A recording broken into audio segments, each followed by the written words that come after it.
Ayushman card બધું મફત છે, બરાબર?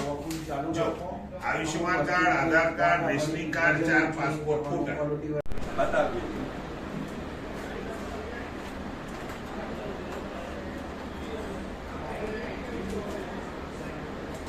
કિડની હોય, સ્ટેન્ટ મુકાયેલું હોય, એક કિડની હોય, કોઈ પણ ખરાબી હોય શરીરમાં, તો અમે લોકો પહેલા તમારું બોડી ચેકઅપ કરીએ છીએ. પછી બધી તપાસ થયા પછી નિષ્ણાત ડોક્ટરો તમને જુએ છે અને એ જોયા પછી તમારું ઓપરેશન અમે નક્કી કરીએ છીએ. અમને સેટ પણ એવું લાગે કે આ ઓપરેશન કરવાથી જોખમ થાય દર્દીને, તો એ ઓપરેશન અમે કરતા જ નથી. અમે દર્દીને સ્પષ્ટ સમજાવીએ છીએ કે આટલું બધું જોખમ ના લેવાય, કારણ કે જિંદગીના મૂલ્ય આગળ બીજું કશું જ નથી.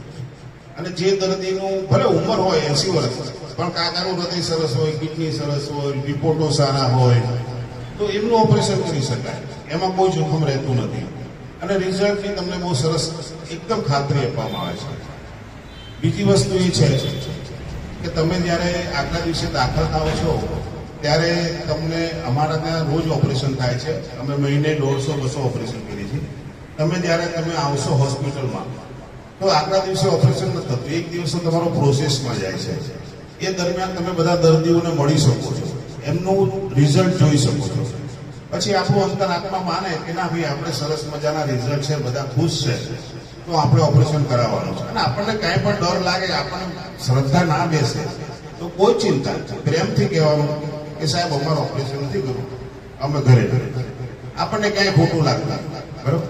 એટલે તમારી જાતે જુઓ, તમે લોકોને મળો, તમારી એમને સાંભળો, નજરે જુઓ, ડરશો નહીં.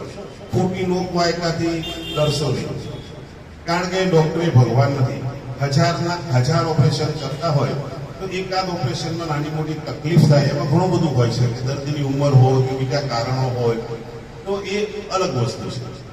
તો આ ઓપરેશનના રિઝલ્ટ ખૂબ સારા હોય છે, એનાથી જીવન ખૂબ સારું થાય છે, એના માટે ઓપરેશન કરી શકાય અને આપણું પાછળનું જીવન સરસ મજાનું હરતા ફરતા જાય સારી રીતે, એ આ ઓપરેશનનો મુખ્ય ઉદ્દેશ છે.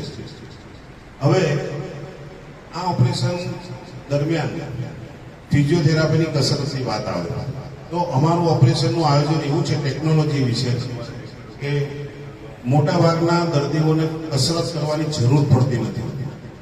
એનું કારણ છે કે નવા સાંધા, નવી ટેકનોલોજી, એના કારણે આપણે સરળતાથી તમે પરોઠી વાળી શકો છો, દાદરા ચડી શકો છો, ચાલી શકો છો.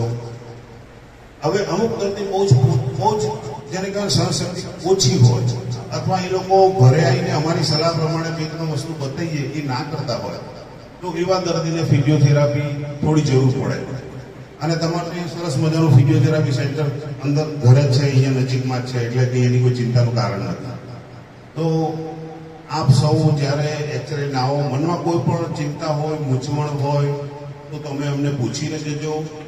ભલે શાંતિથી તમામ દર્દીને જોઈએ, દરેક દર્દીને સમજાવીએ, એમને કંઈક ફાયદો થાય.